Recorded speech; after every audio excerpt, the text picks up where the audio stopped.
Hello दोस्तों, स्वागत है आपका दृष्टि आइस एंड बैंकिंग के यूट्यूब चैनल में। दोस्तों, करंट अफेयर सीरीज के तहत हम पहुंच गए हैं मार्च 2024 के करंट अफेयर पर।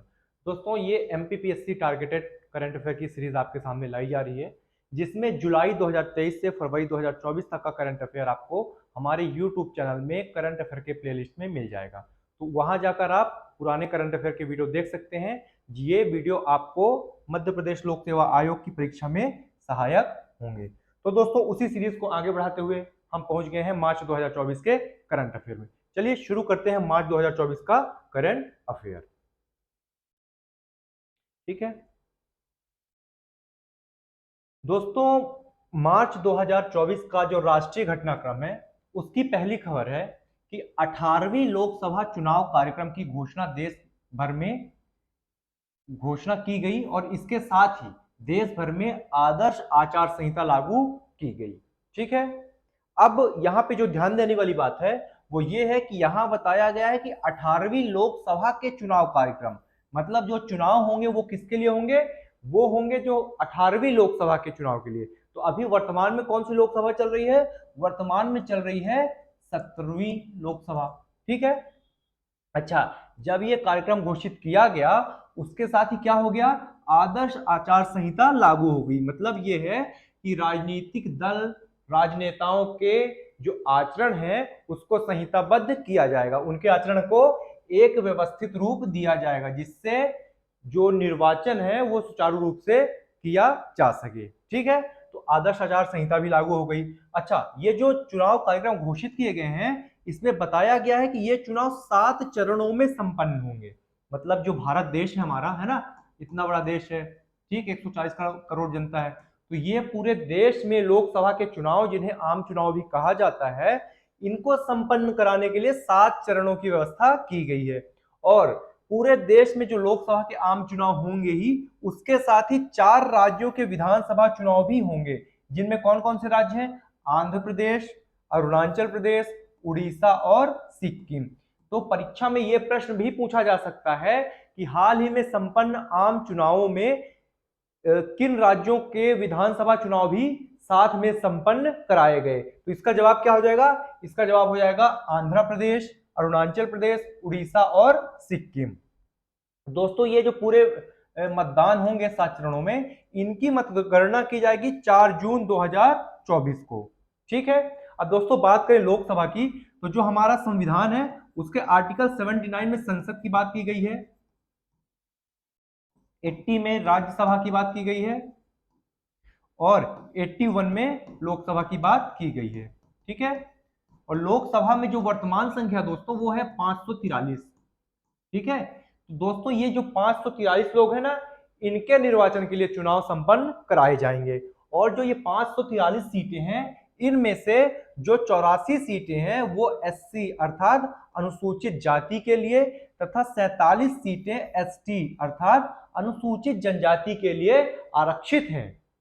ठीक है, और यह आरक्षण कैसे प्राप्त हुआ है दोस्तों? 104वां संविधान संशोधन अधिनियम, इसके द्वारा जो एससी और एसटी के लिए लोकसभा में और विधानसभा में सीटों का आरक्षण है, उसे 10 साल के लिए और बढ़ा दिया गया है। इसके साथ ही जो दो दो सीटें होती थी ना, 2 सीटें किसके लिए? एंग्लो इंडियन के लिए। ठीक, इनके लिए 2 सीटें आरक्षित होती थी, जिनका मनोनयन राष्ट्रपति के द्वारा किया जाता था, उसे समाप्त कर दिया गया। अर्थात एंग्लो इंडियन समूह को अब लोकसभा में आरक्षण देने की कोई जरूरत नहीं है। ठीक है, और दोस्तों जो देश में कुल मतदाताओं की संख्या है वो 96.88 करोड़ है। ठीक है, अब इससे संबंधित परीक्षा उपयोगी प्रश्न कौन कौन से बन सकते हैं? कौन सी क्रम की लोकसभा चल रही है? किस क्रम की लोकसभा के लिए चुनाव हुए हैं? ठीक है, कितने चरणों में संपन्न हुए? लोकसभा में एससी के लिए कितनी सीटें आरक्षित हैं? एसटी के लिए कितनी सीटें आरक्षित हैं? किस संविधान संशोधन के द्वारा जो आरक्षण है वो अगले 10 वर्षों के लिए बढ़ा दिया गया है? ये सब महत्वपूर्ण तथ्य हैं जो परीक्षा के लिए उपयोगी हैं। ठीक है, चलिए अब अगले दोस्तों, सुधा मूर्ति जो हैं, उनको क्या किया गया है? राज्यसभा हेतु मनोनीत किया गया है।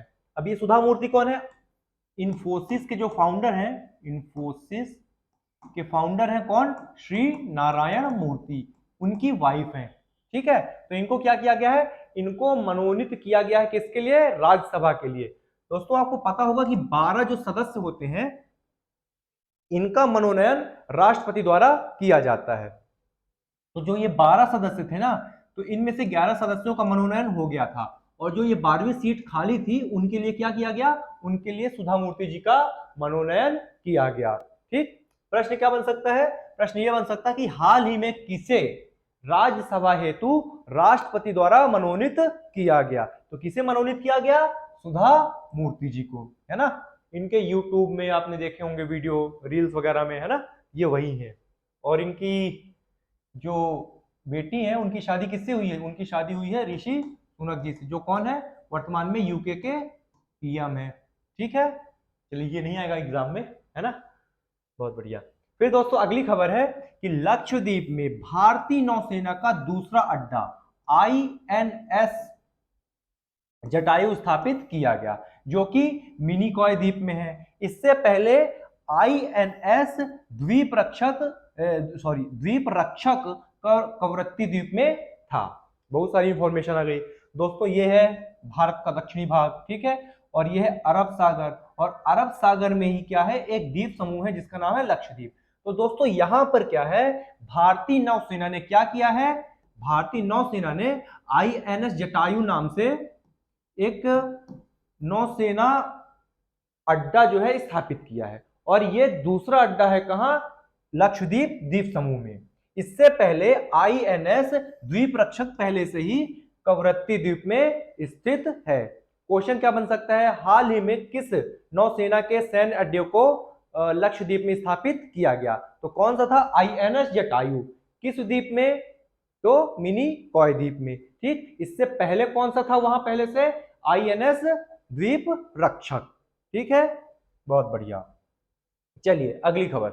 अगली खबर है दोस्तों कि नदी के जल प्रवाह के नीचे सुरंग में चलने वाली पहली मेट्रो कोलकाता की है। अर्थात कोलकाता मेट्रो देश की पहली मेट्रो बन गई है जो कुछ दूरी नदी के जल के नीचे भी तय करेगी। नदी के जल में ऐसे नहीं चली जाएगी, वहां एक सुरंग बनाई गई है विधिवत रूप से जहां ये मेट्रो चलेगी। जबकि 1984 में कोलकाता मेट्रो की स्थापना की गई थी। क्वेश्चन कैसे बन सकता है? क्वेश्चन ऐसे बन सकता है कि हाल ही में किस शहर की मेट्रो को भूमिगत या जल के भीतर चलने का प्रथम स्थान प्राप्त हुआ? ठीक है, तो वो कौन सी मेट्रो है दोस्तों? वो है कोलकाता मेट्रो। उसके बाद की एक खबर क्या है कि सीईए, जो ये सीएए है, वो 11 मार्च 2024 से लागू हुआ, अर्थात नोटिफिकेशन जारी किया गया राष्ट्रपति के द्वारा। दोस्तों ये जो सीएए है ना, ये सिटीजनशिप अमेंडमेंट एक्ट है। ठीक, 1955 में आया था हमारा नागरिकता अधिनियम, और इसमें कुछ संशोधन के तहत नए प्रावधान जोड़े गए हैं जिनको लेकर देश में भारी विरोध भी हुआ था। उसके पश्चात 11 मार्च 2024 को ये क्या कर दिया गया? ये राष्ट्रपति द्वारा नोटिफाई कर दिया गया। ठीक है, उसके बारे में आपको पता ही होगा। पहले एक सदन लोकसभा या राज्यसभा से पास होगा, फिर दूसरे सदन में जाएगा, उसके बाद राष्ट्रपति हस्ताक्षर करेंगे, और जिसके बाद ये जो अधिनियम है वो लागू हो जाएगा। तो 11 मार्च 2024 को ये अधिनियम लागू हुआ। ठीक, ये प्रश्न बिहार के एक परीक्षा में आ चुका है। हो सकता है बिहार लोक सेवा आयोग की वो परीक्षा रही हो, इसलिए ये जो डेट है ना 11 मार्च 2024, इसका आप ध्यान रखिए। ठीक है, चलिए अगली खबर देखते हैं। सॉरी दोस्तों, अगली खबर है बीसीसीआई द्वारा पुरुष क्रिकेटरों को वार्षिक रूप से अनुबंधित किया गया। ठीक है, बीसीसीआई कौन है? जो भारत में क्रिकेट को कंट्रोल करती है। ठीक है, तो बीसीसीआई ने क्या किया? बीसीसीआई ने जो भारत के क्रिकेटर हैं उनको कॉन्ट्रैक्ट दिया है, और जो ये कॉन्ट्रैक्ट दिए गए हैं वो 4 श्रेणियों में दिए गए हैं। वो 4 श्रेणी कौन कौन सी है? 4 श्रेणियां हैं, A+ श्रेणी, A श्रेणी, B श्रेणी और C श्रेणी, श्रेणी या कैटेगरी जिसको बोलते हैं। तो दोस्तों ए प्लस में 4 खिलाड़ियों को रखा गया। वो कौन कौन है? वो है विराट कोहली, रोहित शर्मा, जसप्रीत बुमराह और रविंद्र जडेजा। और कुल मिला के जो 30 खिलाड़ी हैं ना, उनको कॉन्ट्रैक्ट दिया गया है बीसीसीआई के द्वारा। ठीक, कई बार मान लीजिए कोई क्रिकेट प्रेमी रहा, उसने प्रश्न पूछ लिया कि हाल ही में जो बीसीसीआई द्वारा कॉन्ट्रैक्ट दिया गया है उसमें कितनी श्रेणियां हैं? ठीक, 4 श्रेणियां हैं। ठीक है, ए प्लस श्रेणी में कौन कौन है? ए प्लस श्रेणी में 4 भारतीय खिलाड़ी मौजूद है। ठीक है, चलिए अगली खबर देखते हैं।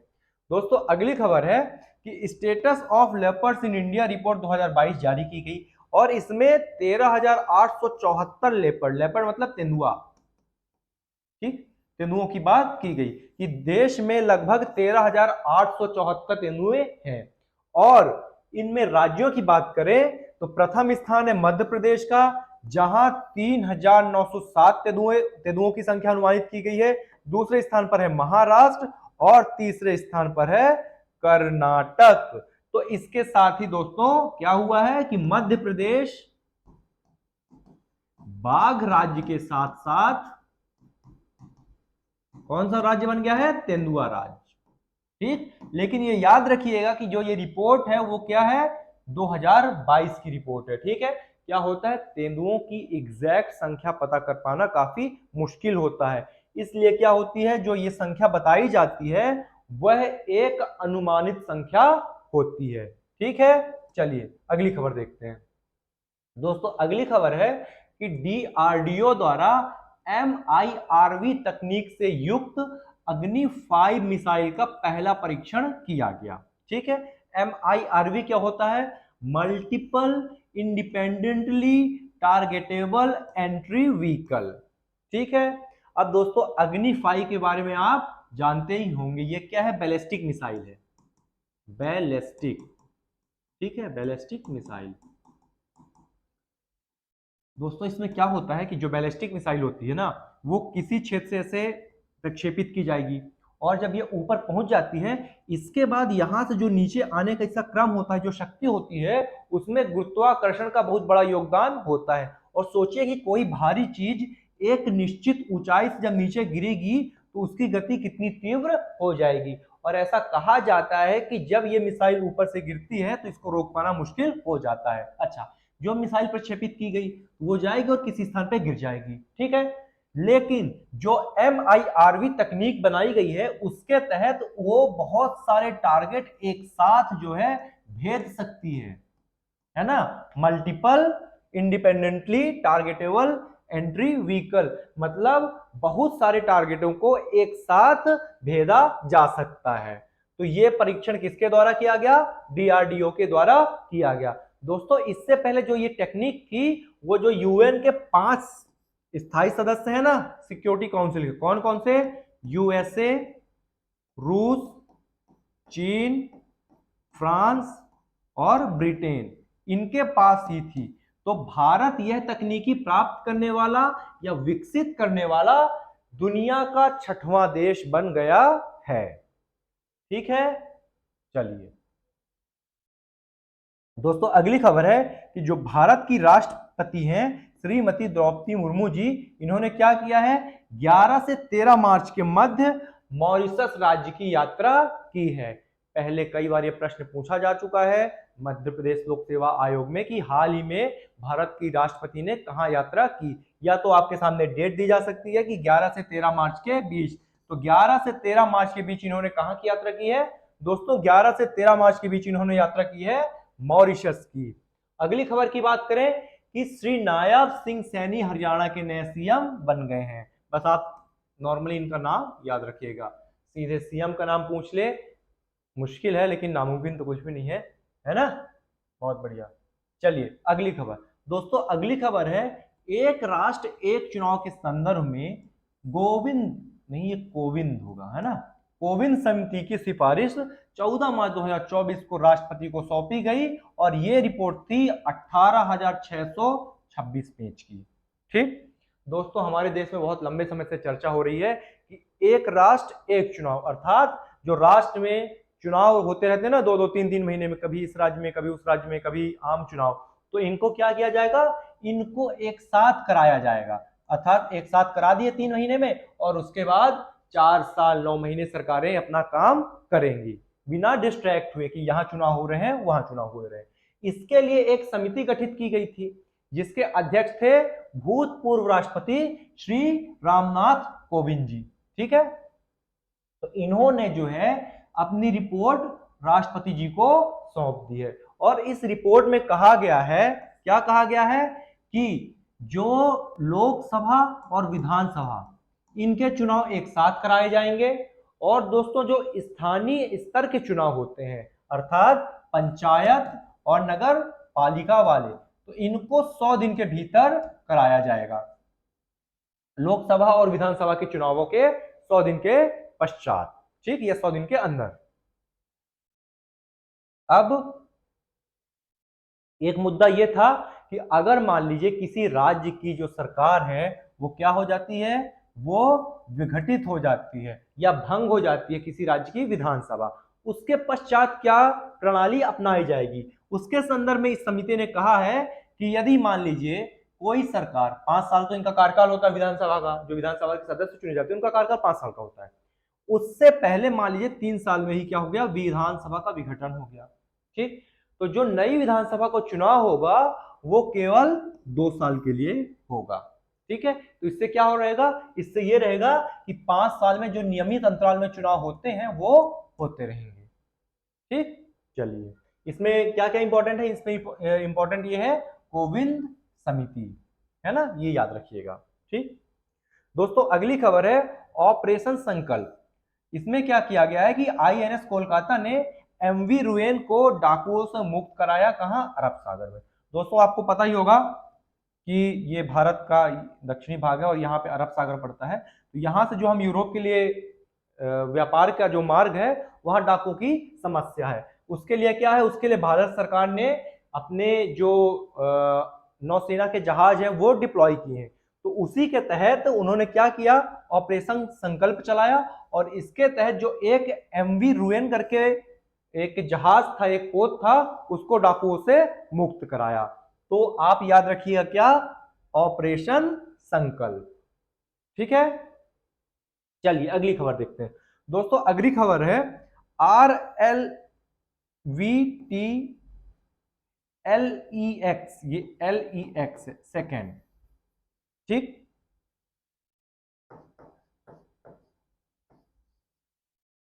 अब दोस्तों क्या है कि रीलॉन्च व्हीकल टेक्नोलॉजी। ठीक है, जब हम प्रक्षेपित करते हैं कोई उपग्रह तो उसके साथ एक प्रक्षेपण यान भी होता है, और वो प्रक्षेपण यान क्या होता है, देखिए उपग्रह अपने स्थान पर चला जाता है नियत स्थान पर, और उसके साथ ही जो हमने प्रक्षेपण यान भेजा है वो भी नष्ट हो जाता है।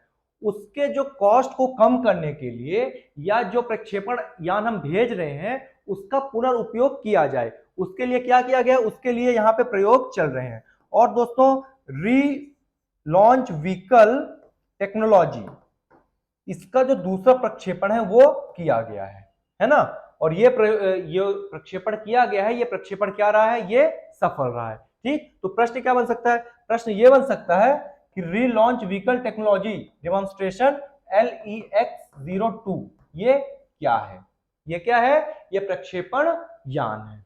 ठीक है, जिसका हम पुनर्उपयोग कर सकते हैं। ठीक है, चलिए अगली खबर। दोस्तों अगली खबर है अंतरराष्ट्रीय स्तर की कि शहबाज शरीफ जो हैं वो पाकिस्तान के नए प्रधानमंत्री बन गए हैं। ठीक, आसिफ अली जरदारी राष्ट्रपति बन गए हैं, कहां के, पाकिस्तान के। ठीक है, इनका नाम बस आप याद रखिएगा, पता नहीं भारत में ये प्रश्न पूछा जाएगा कि नहीं पूछा जाएगा, लेकिन फिर भी जनरल नॉलेज के लिए आप याद रखिए। मान लीजिए कभी नाम आता है शहबाज शरीफ तो कौन है ये पाकिस्तान के नए प्रधानमंत्री हैं, और आसिफ अली जरदारी जो हैं वो क्या है, वो राष्ट्रपति हैं। ठीक है, चलिए अगली खबर। अगली खबर है दोस्तों कि पुष्प कमल दहल प्रचंड कौन है, ये नेपाल के नए प्रधानमंत्री बन गए। दोस्तों तख्ता पलट होता रहता है, कभी ये पार्टी इनको सपोर्ट करती है, ये पार्टी उनको सपोर्ट करती है, तो तख्ता पलट होता रहता है। तख्ता पलट मतलब एक सैन्य वाला होता है, और एक कौन सा होता है, जो गठबंधन की सरकार होती है उसमें पार्टियां इधर से उधर अपना सपोर्ट शो करती हैं, तो इसकी वजह से क्या होता है कि जिस पार्टी को बहुमत मिलता है वो सरकार बनाती है। तो इसी प्रक्रिया के तहत जो नेपाल में ये घटना घटी उसके पश्चात जो प्रधानमंत्री बने हैं वो कौन है, वो है पुष्प कमल दहल प्रचंड। ठीक है, इनका नाम याद रखिएगा। चलिए अगली खबर दोस्तों, अगली खबर है कि रूस के राष्ट्रपति व्लादिमीर पुतिन क्या हुए हैं, 6 वर्षों के लिए पुनः राष्ट्रपति निर्वाचित हो गए हैं। कोई नई बात नहीं है, इनका नाम आप जानते हैं, आप याद रखिएगा कि फिर से जो रूस के राष्ट्रपति बन गए हैं वो कौन है, वो व्लादिमीर पुतिन ही हैं। चलिए अगली खबर दोस्तों, अगली खबर है सिप्री, जिसका फुल फॉर्म क्या है, Stockholm International Peace Research Institute. ये क्या है, ये एक स्वीडन के स्टॉकहोम आधारित थिंक टैंक है। थिंक टैंक मतलब प्रबुद्ध मंडल जिसको कहते हैं, ये सोचने का काम करते हैं ये लोग, है ना। तो इन्होंने क्या किया है, एक रिपोर्ट जारी की है, किससे संबंधित, हथियारों के आयात और निर्यात से संबंधित। किस दौरान, 2019 से 2023 के दौरान। और इस दौरान इन्होंने अपनी रिपोर्ट में यह बताया है कि दुनिया के सबसे बड़े हथियार आयातकर्ता कौन है, तो उसमें पहला स्थान भारत का है, दूसरा स्थान है सऊदी अरेबिया का और तीसरा स्थान है कतर का। ठीक है, ये देश कौन है, ये ऐसे देश हैं जो सर्वाधिक हथियारों का आयात कर रहे हैं। जबकि निर्यात की बात करें तो संयुक्त राज्य अमेरिका, फ्रांस और रूस, ये टॉप 3 ऐसे देश हैं जो हथियारों का निर्यात करने में प्रथम, द्वितीय व तृतीय स्थान रखते हैं। सबसे ज्यादा हथियार कौन खरीदता है, भारत खरीदता है। सबसे ज्यादा विश्व में हथियार कौन बेच रहा है, संयुक्त राज्य अमेरिका बेच रहा है। और ये रिपोर्ट किसके द्वारा जारी की जाती है, ये रिपोर्ट जारी की जाती है सिप्री की। और किस ड्यूरेशन के, किस कालखंड की ये रिपोर्ट है, ये 2019 से 2023 के बीच की रिपोर्ट है। बहुत बढ़िया, अगली खबर देखते हैं दोस्तों। अगली खबर है कि स्वीडन नाटो का 32वां सदस्य बना। ठीक है, नाटो क्या है दोस्तों, नाटो है नॉर्थ अटलांटिक ट्रीटी ऑर्गेनाइजेशन, जिसकी स्थापना की गई थी 4 अप्रैल 1949 को। जब वर्ल्ड वॉर 2 खत्म हुआ था, उसके बाद जो विश्व है वो 2 धुरी में बट गया था, एक अमेरिका वाला था और एक दूसरा था सोवियत संघ वाला। तो जो सोवियत संघ से रक्षा करने के लिए जिन देशों ने एक समूह बनाया था, उसका नाम था नेटो। ठीक, नॉर्थ अटलांटिक ट्रीटी ऑर्गेनाइजेशन, कब, 1949 में। ठीक, और तब से ये विस्तारित हो रहा है। सोवियत संघ समाप्त हो गया लेकिन नाटो समाप्त नहीं हुआ। और उसी नाटो का जो 32वां सदस्य बना है वो कौन बना है दोस्तों, वो बना है स्वीडन। ये रहा, ठीक है, ये यूरोप है। और दोस्तों ये फिनलैंड है, ये 31वां सदस्य था नाटो का। ठीक है, नाटो क्या है, 1949 में इसका गठन हुआ, एक सैन्य संगठन है। ठीक है, इसका मुख्यालय कहाँ है, इसका मुख्यालय बेल्जियम के ब्रुसेल्स में है। ठीक है, 31वां सदस्य फिनलैंड बना था, मुख्यालय जो है बेल्जियम के ब्रुसेल्स में। और दोस्तों एक वाशिंगटन संधि हुई थी नाटो की, उसके आर्टिकल 5 में यह वर्णित है कि यदि किसी एक देश पे आक्रमण होता है तो ये पूरे देशों पे आक्रमण माना जाएगा। पूरे देशों पे मतलब 32 देशों का जो समूह है ना, इन सभी पर आक्रमण माना जाएगा। और जो देश इनमें आक्रमण करेगा उसमें क्या होगा कि सभी देश मिलकर रिटेलिएट करेंगे। ठीक, और इसकी सदस्यता के लिए यह होता है कि जितने सदस्य हैं ना, सबकी अनुमति आवश्यक है ना। जैसे मान लीजिए कि पहले 31 सदस्य थे और इसमें कहा गया कि भाई स्वीडन को शामिल करना है, तो 31 में से अगर मान लीजिए 30 देशों ने हाँ कर दिया है, अगर एक देश ने कहा कि नहीं करना, तो ये स्वीडन शामिल नहीं होगा। अर्थात सर्वसम्मति से किसी देश को शामिल किया जाता है। ठीक है, इसके तहत जो अपने परीक्षा उपयोगी प्रश्न बन सकते हैं वो क्या क्या बन सकते हैं, ये बन सकता है कि 32वां देश कौन सा है। ठीक है, फुल फॉर्म बन सकता है, कब स्थापित किया गया, ठीक है, और मुख्यालय पूछा जा सकता है। चलिए अगली खबर दोस्तों, अगली खबर है कि भूटान के प्रधानमंत्री जो हैं कौन, ये शेरिंग टोब्गे, ये ता आधा लगता है ना, तो अब इसको पढ़ लेना, कैसे पढ़ते हैं। टोब्गे तो आगे वाला है, लेकिन इसको शेरिंग टोब्गे पढ़ते हैं हम लोग, है ना। तो जो शेरिंग टोब्गे हैं उन्होंने क्या किया है, उन्होंने भारत की यात्रा की है 14 मार्च से 18 मार्च के मध्य। ठीक है, भूटान के बारे में आप जानते ही होंगे, नॉर्थ ईस्ट में है, सिक्किम और अरुणाचल प्रदेश के बीच में। ठीक है, चलिए अगली खबर देखते हैं। दोस्तों अगली खबर है कि भारतीय प्रधानमंत्री श्री नरेंद्र मोदी ने 22 और 23 मार्च के मध्य भूटान की यात्रा की।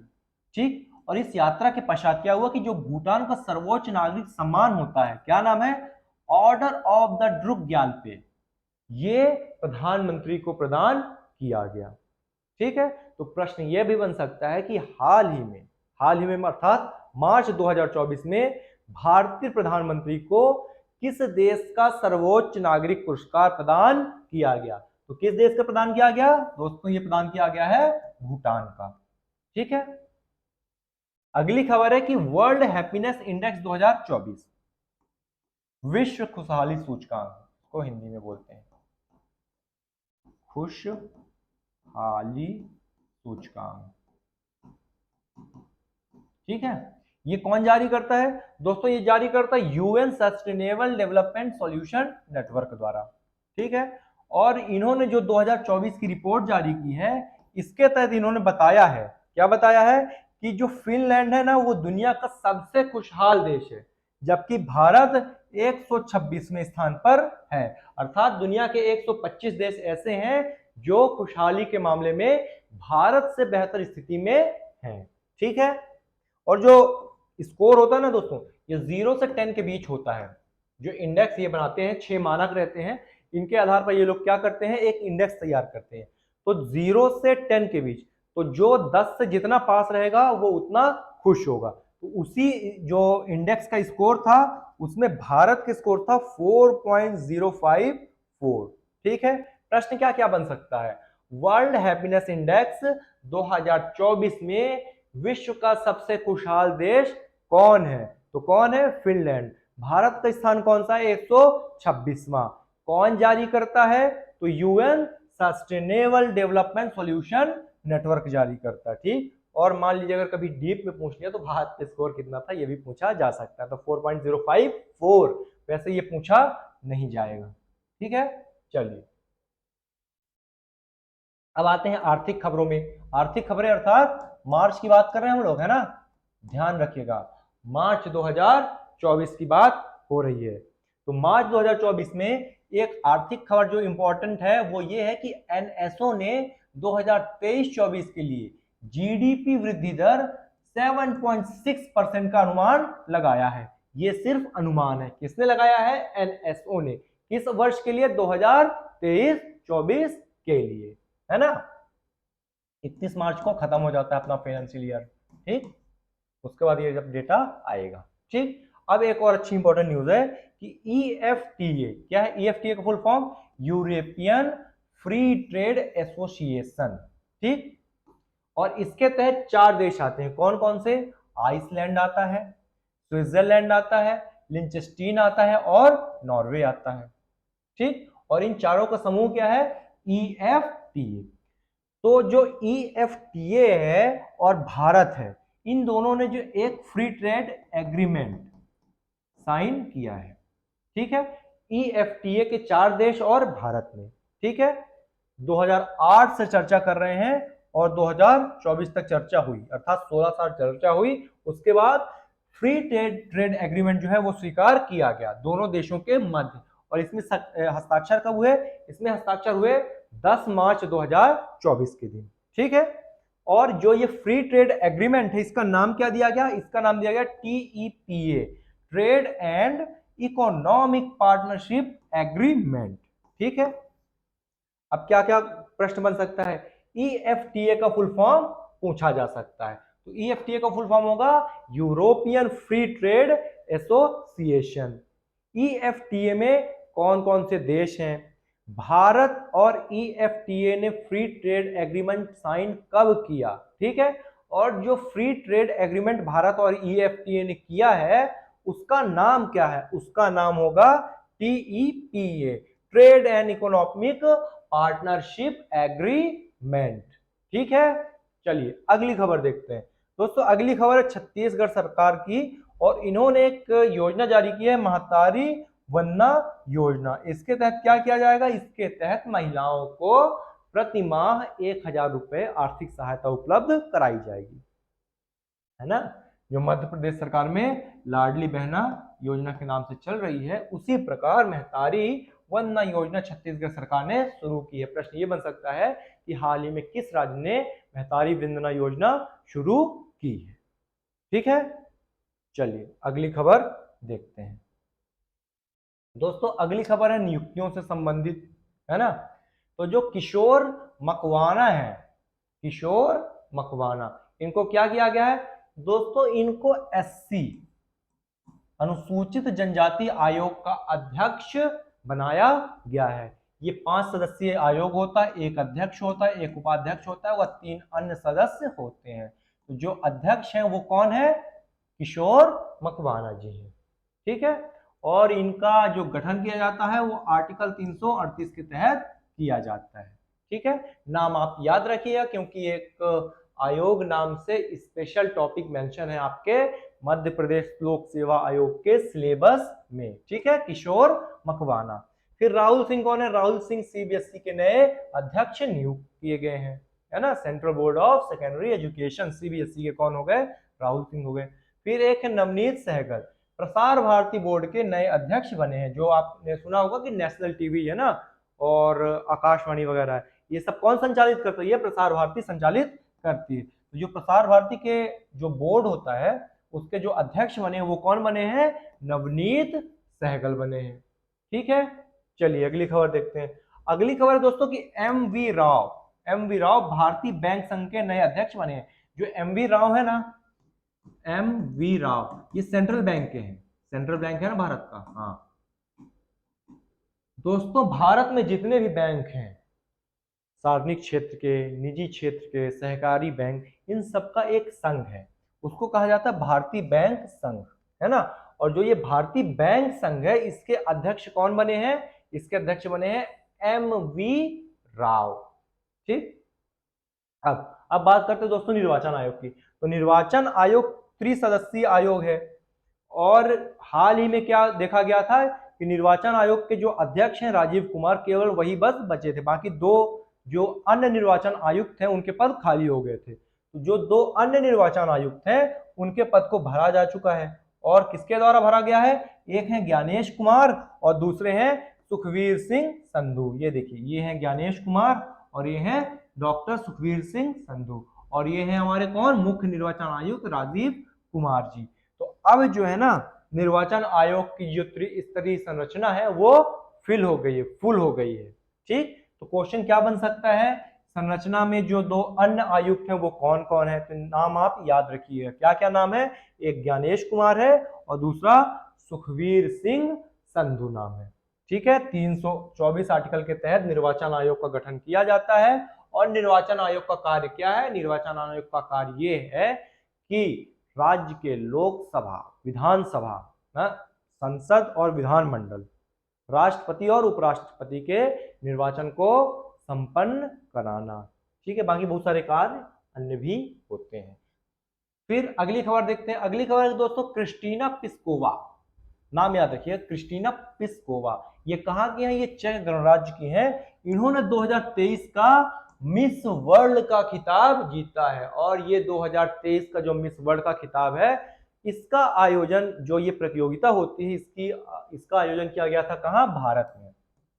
ठीक, इनका नाम याद रखिएगा, क्या नाम है? Kristina Piskova. ठीक है, चलिए अगली खबर की बात करें दोस्तों। अगली खबर है ऑस्कर अवार्ड 2023 से संबंधित। और ऑस्कर अवार्ड को क्या भी बोला जाता है? एकेडमी अवार्ड भी कहा जाता है। इनकी शुरुआत की गई थी 1929 में और जो 2023 का जो ऑस्कर अवार्ड है उसके साथ देखिए नॉमिनेशन बहुत सारे होते हैं और अवार्ड पुरस्कार की श्रेणियां भी बहुत सारी होती हैं। जो हमको 3 मुख्य पुरस्कार याद रखने हैं, सर्वश्रेष्ठ निर्देशक, सर्वश्रेष्ठ अभिनेता और सर्वश्रेष्ठ अभिनेत्री। तो दोस्तों जो सर्वश्रेष्ठ निर्देशक रहे वो कौन रहे? वो रहे क्रिस्टोफर नोलन। और किस बात के लिए? क्रिस्टोफर नोलन ने एक फिल्म बनाई थी ओपेनहाइमर, उसके लिए उन्हें सर्वश्रेष्ठ निर्देशक का अवार्ड मिला। कौन सा अवार्ड? ऑस्कर अवार्ड, है ना। स्लमडॉग मिलियनेयर को भी मिला था म्यूजिक के लिए। और दोस्तों जो सर्वश्रेष्ठ अभिनेता का अवार्ड मिला है वो मिला है सिलियन मर्फी को। सिलियन मर्फी कौन है? सिलियन मर्फी जो इन्होंने ओपेनहाइमर बनाई थी ना, इन्होंने क्रिस्टोफर नोलन ने, उसके अभिनेता है सिलियन मर्फी। और सर्वश्रेष्ठ अभिनेत्री के अवार्ड की बात करें तो वो मिला है एमा स्टोन को। एमा स्टोन कौन है? एमा स्टोन एक अभिनेत्री हैं जिन्होंने पुअर थिंग्स नाम की फिल्म में एक्टिंग की है। ठीक है, क्रिस्टोफर नोलन हो गए, सिलियन मर्फी हो गए और एमा स्टोन हो गई। ये है एमा स्टोन, ये हो गए क्रिस्टोफर नोलन और ये हो गए सिलियन मर्फी। ठीक है, चलिए अगली खबर की तरफ बढ़ते हैं। दोस्तों अगली खबर है प्रिट्जर पुरस्कार 2024 से संबंधित। ये दोस्तों वास्तुकला या आर्किटेक्चर के क्षेत्र में प्रदान किया जाता है। ठीक है, आर्किटेक्चर के क्षेत्र में प्रदान किया जाने वाला सर्वोच्च पुरस्कार है प्रिट्जर पुरस्कार। तो ये किसको प्रदान किया गया है? दोस्तों ये प्रदान किया गया है रिकेन यामामोटो। ये कहाँ के हैं? जापान के हैं। कौन? RIKEN Yamamoto. ठीक है, और दोस्तों भारत से रिलेटेड इस अवार्ड की बात करें तो 2018 में बाल कृष्ण दोषी जी को यह अवार्ड प्रदान किया गया था। और बाल कृष्ण दोषी जी प्रथम भारतीय थे जिन्हें प्रिट्जर पुरस्कार मिला। याद रखिएगा 2024 का प्रिट्जर पुरस्कार किसे प्रदान किया गया? रिकेन यामामोटो को।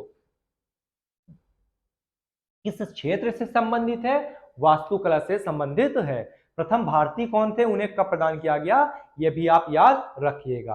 क्या नाम था? बालकृष्ण दोषी। ठीक है, अगली खबर दोस्तों, अगली खबर अवार्ड से संबंधित है कि वैज्ञानिक अनुसंधान हेतु जीडी बिरला पुरस्कार किसके द्वारा दिया जाता है? के बिरला फाउंडेशन द्वारा। तो जो ये 2023 का जीडी बिरला पुरस्कार दिया गया किसके लिए? वैज्ञानिक अनुसंधान के लिए। यह प्रदान किया गया प्रोफेसर अदिति सेन को। ठीक है, याद रखिएगा प्रोफेसर अदिति सेन। ठीक है, जीडी बिरला पुरस्कार प्रदान किया गया। ठीक है, चलिए अगली खबर दोस्तों, अगली खबर है एबेल पुरस्कार 2024। ठीक है, ये किसे प्रदान किया गया? ये प्रदान किया गया प्रोफेसर मिशेल ताला ग्रैंड को। ये कहाँ के हैं मिशेल ताला ग्रैंड? ये फ्रांस के हैं। और जो ये अवार्ड है वो किसके द्वारा प्रदान किया जाता है? ये Norway academy of science and letters द्वारा प्रदान किया जाता है। दोस्तों ये मैथ्स का नोबेल भी कहलाता है। गणित के क्षेत्र में सर्वोच्च पुरस्कार है। कौन सा? एबेल पुरस्कार, अर्थात गणित का नोबेल भी कहा जाता है। ये किसे प्रदान किया गया? ये प्रोफेसर मिशेल ताला ग्रैंड को प्रदान किया गया। ठीक है, अगली खबर की तरफ बढ़ते हैं। बहुत बढ़िया दोस्तों, अगली खबर है कि WTO का 13वां मंत्री स्तरीय शिखर सम्मेलन 26 फरवरी से 2 मार्च के मध्य यूएई के अबू धाबी में संपन्न हुआ। दोस्तों जो WTO है ना, 1 जनवरी 1995 इसकी स्थापना की गई थी। ये विश्व व्यापार संगठन, तो इसका जो सर्वोच्च सम्मेलन होता है ना वो WTO का मंत्री स्तरीय सम्मेलन ही होता है। तो जो ये मंत्री स्तरीय सम्मेलन होता है उसका तीसरा दौर था, तीसरा राउंड जो था उसका आयोजन किया गया कहां? दुबई के अबू धाबी शहर में। ठीक, क्वेश्चन सीधे बन सकता है कि WTO के 13वें मंत्री स्तरीय सम्मेलन का आयोजन कहां किया गया? तो कहां किया गया? अबू धाबी यूएई में। ठीक है, फिर दोस्तों अगली खबर है कि ऑपरेशन इंद्रावती। एक देश है हैती, अफ्रीका का देश है। तो हैती में तख्ता पलट हो गया, लोगों की स्थिति अच्छी नहीं रही है ना, तो वहां से भारतीयों को लाने के लिए जो ऑपरेशन चलाया गया उसका नाम था ऑपरेशन इंद्रावती। ये याद रखिएगा। ठीक है, संकल्प अलग है ना। संकल्प में हम लोग डाकू को बचा रहे थे और इंद्रावती में क्या कर रहे हैं? इंद्रावती में हैती से भारतीयों को वापस ला रहे हैं। ठीक है, चलिए अगली खबर दोस्तों, अगली खबर जो है वो युद्धाभ्यास से संबंधित है। प्रॉपर समन्वय रहे सेनाओं के मध्य, इसके लिए युद्धाभ्यास समय समय पर किए जाते हैं। चलिए उनके नाम देख लेते हैं। तो जो भारत शक्ति युद्धाभ्यास है ये भारत की तीनों सेनाओं के बीच संपन्न हुआ। और कहां हुआ? ये हुआ पोखरण राजस्थान में। प्रश्न कैसे बन सकता है? भारत शक्ति का आयोजन कहां किया गया? भारत शक्ति जो युद्धाभ्यास है इसका संबंध किस सेना से? तो दोस्तों याद रखिएगा ये तीनों सेनाओं से संबंधित है और इसका जो आयोजन है या जो युद्धाभ्यास आयोजित किया गया वो भारत के पोखरण राजस्थान में किया गया है। ठीक है, चलिए, फिर दोस्तों अगला युद्धाभ्यास है समुद्र लक्ष्मण 2024। ये भारत व मलेशिया का संयुक्त युद्धाभ्यास है और ये विशाखापट्टनम तट पर आयोजित किया गया। समुद्र लक्ष्मण किसके किसके बीच है? भारत और मलेशिया के बीच। फिर बात करते हैं सी डिफेंडर्स की। तो दोस्तों सी डिफेंडर्स जो है भारत और यूएसए के जो तटरक्षक बल होते हैं इनके बीच का युद्धाभ्यास है जिसका नाम था सी डिफेंडर्स, और ये आयोजित किया गया कहां? अंडमान और निकोबार द्वीप समूह में।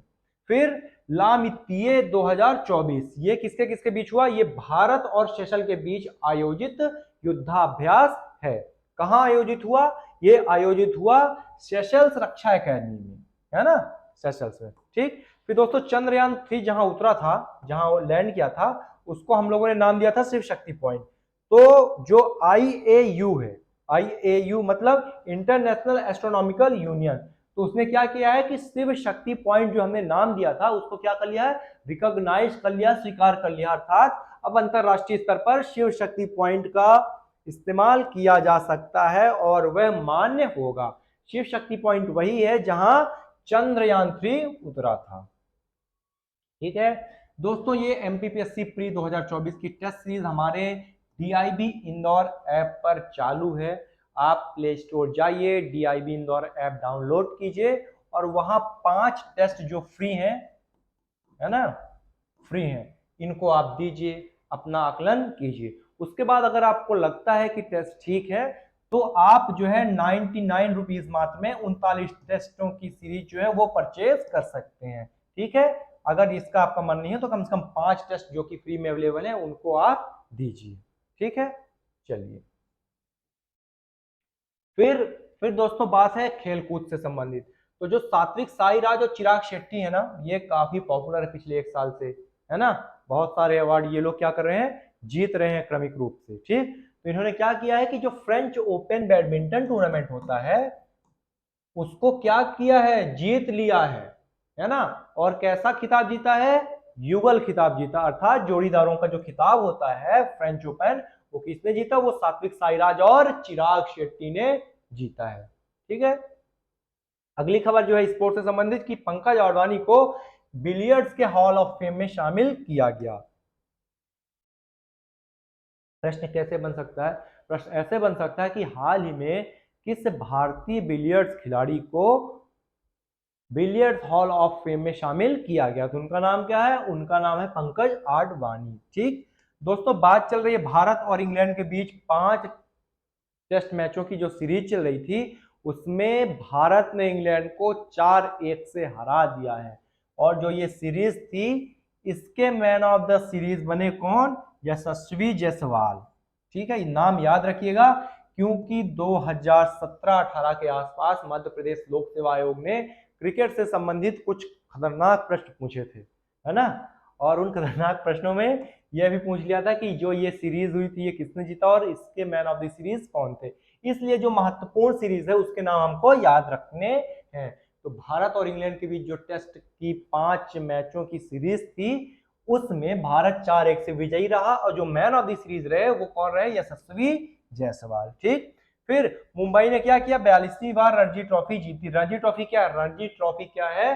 भारत की घरेलू टेस्ट ट्रॉफी, मतलब जो भारत के जितने राज्य हैं और जितने स्टेट क्रिकेट बोर्ड हैं सबके बीच टेस्ट सीरीज होती है और जो विजेता होता है उसको रणजी ट्रॉफी प्रदान की जाती है। तो दोस्तों ये 42वीं बार किसने जीती है? मुंबई ने। किसको हराया है? विदर्भ को हराया है। जो फाइनल मैच खेला गया वो कहां खेला गया? वो मुंबई के वानखेड़े स्टेडियम में खेला गया और जो मुंबई टीम के कप्तान थे वो थे अजिंक्य रहाणे। प्रश्न क्या क्या बन सकता है? प्रश्न ये बन सकता है कि 42वें रणजी कप का विजेता कौन था, कप्तान कौन थे, कितनी बार मुंबई ने जीता? सॉरी 42वां नहीं था, ये 2023-24 का था रणजी कप। ये 42वीं बार मुंबई ने जीता है ना। ठीक है, ये याद रखिएगा, है ना, मुंबई ने जीता किसको हरा के? विदर्भ को हरा के। ठीक है, फिर नितिन नारंग जो है वो अखिल भारतीय शतरंज महासंघ के अध्यक्ष बन गए हैं। ठीक है, वस्तुनिष्ठ प्रकार का प्रश्न है, इसमें समझाने लायक कुछ है नहीं, नाम याद रखिएगा, क्या नाम है? नितिन नारंग। ठीक, अब दोस्तों आपको पता होगा कि भारत में IPL की शुरुआत की गई थी 2008 से। ठीक, इसी प्रकार WPL की शुरुआत की गई 2023 से, विमेन्स प्रीमियर लीग। ठीक है, इसमें 5 टीमें हैं। तो जो विमेन प्रीमियर लीग का दूसरा सीजन था कब खेला गया? 2024 में। ठीक है, मार्च की बात कर रहे हैं हम लोग, मार्च का करंट अफेयर पढ़ रहे हैं, तो मार्च में आयोजित किया गया। उसके जो विजेता रहे वो कौन रहे? RCB, royal Challengers Bengaluru. इन्होंने दिल्ली कैपिटल्स को हराकर पहली बार ये खिताब जीता, है ना। इससे पहले मुंबई इंडियंस ने जीता था लास्ट ईयर। ठीक, और जो प्लेयर ऑफ द सीरीज रही वो दीप्ति शर्मा रही, जो यूपी वॉरियर्स के लिए खेलती हैं। और जो सर्वश्रेष्ठ गेंदबाज रही वो श्रियंका पाटिल RCB की हैं। और बल्लेबाज जो सर्वश्रेष्ठ रही वो एलिस पेरी हैं, जो भी RCB की हैं, रॉयल चैलेंजर्स बेंगलुरु की। ठीक है ना। ये एलिसा पेरी हैं और ये है श्रियंका पाटिल। ये स्मृति मानधना जो है वो कौन है? वो कैप्टन है RCB की विमेन प्रीमियर लीग टीम की। ठीक, प्रश्न कैसे बन सकता है? प्रश्न ऐसे बन सकता है कि जो विमेन प्रीमियर लीग 2024 का आयोजन किया गया उसके विजेता कौन थे? रॉयल चैलेंजर्स बेंगलुरु थे। सर्वश्रेष्ठ खिलाड़ी कौन थी? दीप्ति शर्मा थी। बल्लेबाज कौन थी? एलिसा पेरी थी। और जो गेंदबाज की बात करें वो थी श्रियंका पाटिल। ठीक है, चलिए बहुत बढ़िया। फिर अगली खबर दोस्तों की 2023-24 की संतोष ट्रॉफी फुटबॉल टूर्नामेंट का खिताब किसने जीता? सेना ने जीता। किसको हरा के? गोवा को हरा के जीता। ठीक, अब जो ये संतोष ट्रॉफी है ना, इसकी शुरुआत हुई थी 1941 में और ये नेशनल फुटबॉल चैंपियनशिप है। प्रश्न कैसे बन सकता है? संतोष ट्रॉफी 2023-24 का विजेता कौन रहा? कौन रहा? सेना। किसको हरा के? गोवा को। और जो अंतिम लीग मैच हुए थे ना वो कहाँ आयोजित किए गए थे? अरुणाचल प्रदेश में। अरुणाचल प्रदेश के बारे में आप जानते होंगे। ठीक है, ठीक है। प्रश्न सीधे बनेगा, संतोष ट्रॉफी 23-24 का विजेता कौन था? सेना थी। फाइनल का आयोजन कहाँ किया गया? अरुणाचल प्रदेश में किया गया। ठीक, कब? और संतोष ट्रॉफी की शुरुआत कब होती है? 1941 में। ठीक है, अगली खबर की बात करें दोस्तों तो महिलाओं की सीनियर राष्ट्रीय हॉकी चैंपियनशिप 2024 का आयोजन किया गया था पुणे में।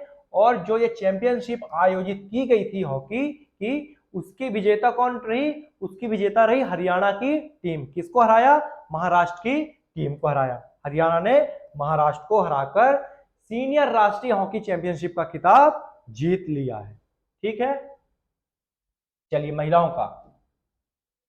फिर दोस्तों अगली खबर है कि देवेंद्र झाझरिया जो कि भारत के पैरा ओलंपिक खिलाड़ी हैं और उन्होंने क्या किया है? मेडल भी जीते हैं देश के लिए। तो उनको भारतीय पैरा ओलंपिक समिति का अध्यक्ष बनाया गया है। किसे? देवेंद्र झाझरिया को। ठीक है, ये याद रखिएगा।